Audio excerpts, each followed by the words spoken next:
me wo ho na wo bi send me story bi na me read the story no and I me who the title of the story no me sre ya me say hey we are seeing who etiefo ene de manka na me boa me sre ya enye easy na story ne say okay answer ne better so subscribe na click the notification bell no so here na latest news bi aba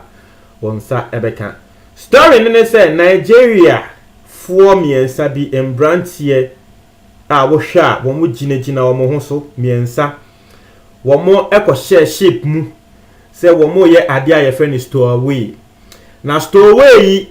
say won ti asia won say shapes na eya eba port no eya na bi kwa abrochire nti eya na nkofo ahede ko wia wo mo ho share shape nim na sa stowaway na eya very dangerous because sometimes no baby abekwa akoshe no obo say ye mbam bebie until say shape no ebekwa akodu eye Spain ho ye bedu ho no ye be bie ship ni hu se wo bie wu adem na tre se ya to ship ni mu ana container bia e wo ship ni mu a wo ko shem ya to container ni mu to the extent se na mframa embem ba ne pa ko esanse na opese wo dwane efri especially bibiman ekwa abrochire ni ntino na wo wi ane ho a wo ko share eye ship ni mu. We've heard of cases ye che encrofu bisto way e wo ship ni mu na ye ku omo krato omo ato eponsuo nim. We hear those cases. So one share movie way that Deadly Voyage. Aha, sana neti. David Don Tomo embra wo musa na omo yes movie na no so stowaways na Nigeria for me and saying the lag they didn't actually get and say stowaway ya wo mo ye no omo say shape no ko Spain not knowing shape no Ghana tema haya mia metema baby ametse na shape na eba. Iti mi hu story na meka se dabi se mi ankasa tema baby ametse na story we abade a e go se mi di echi na me ko hu ne se asem no eye ne kra mi ko di echi na me hu se se asem no ye ne kra na branch miensa no se na me di nkanche no wo mo ye Nigeria fo ba ko din eye Isaac Daniel na Isaac Daniel we di 32 na sa Isaac Daniel yi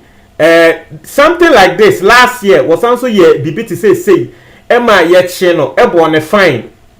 last year so ye cheno say stowaways any ye cheno na ye man fine say won't you $600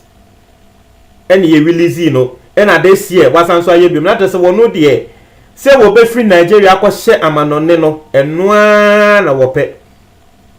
inti Isaac Daniel 32 the second person is Stephen Nuta with the 28 and the third person is Kelvin Popula meaning say any nickname was any surname but Kelvin Popula one with the 26 which are these people are extremely young people 32 years 28 years 26 years like very young people. So these people reportedly they sneaked on board na ship na wo moko fire no vessel no edino vessel MV Unity free Apapa port ewo Nigeria wo mo nso port ewo ho no ba akudi no Apapa port iti wo mo trim no menim se wo mo biso obi o se den ho na katre mu bo mo trim no sa ship na wo mo ko share mu so mo yesterday no na ship no ko Spain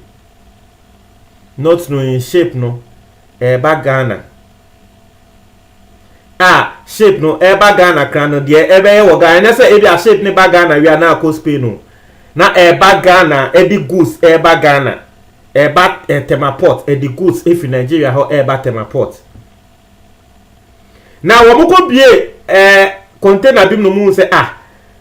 say nkrofui omo say shape no like the vessel no sa na be Ghana no say ye na kind of shape. It's a vessel no ebe lande wo temaport normal routine checks e was say empenyufo security officials ekoye no eno mko hu say vessel yi ana ship yi de bia ne fan ehye no nkrofo yi akotete wo ho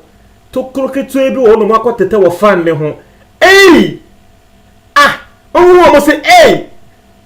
nipa na ehye ha na say den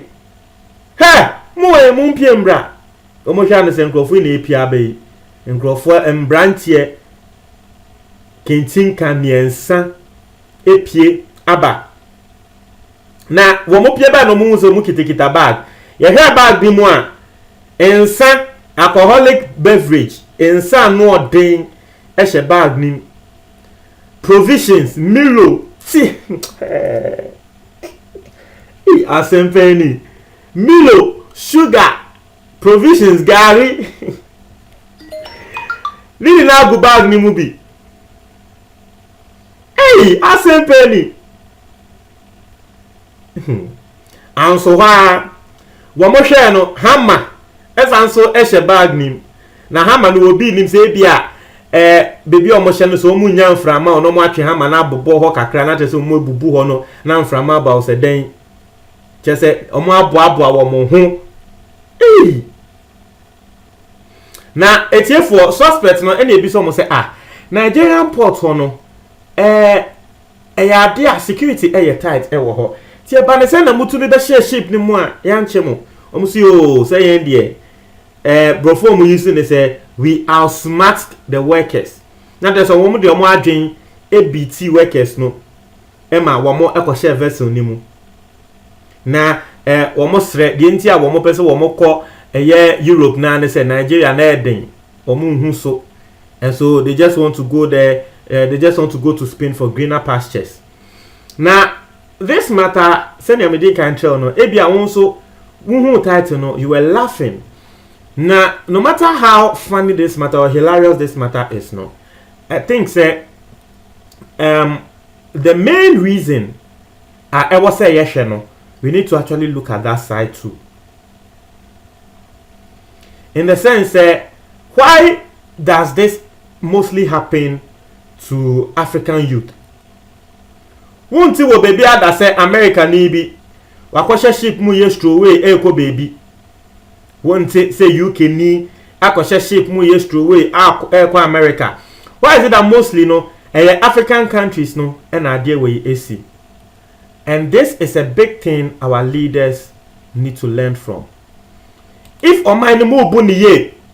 na imebunu no ehun ne say oh omai no say na eko I don't think things like this will happen in the first place. Unti assembly ye. It is because the youth now believes say no impenifondi this kanini na ejuma bi eni ho man o bobra wa ha nhu bibia so 32 years at least onya akola ebi a wo hwa around ne nanfofo a ontumi tu kwankwa abroche 32 nyama wo moye na wo no nso wontumi nyehwe no wo bredodo e wo se wo ye den woko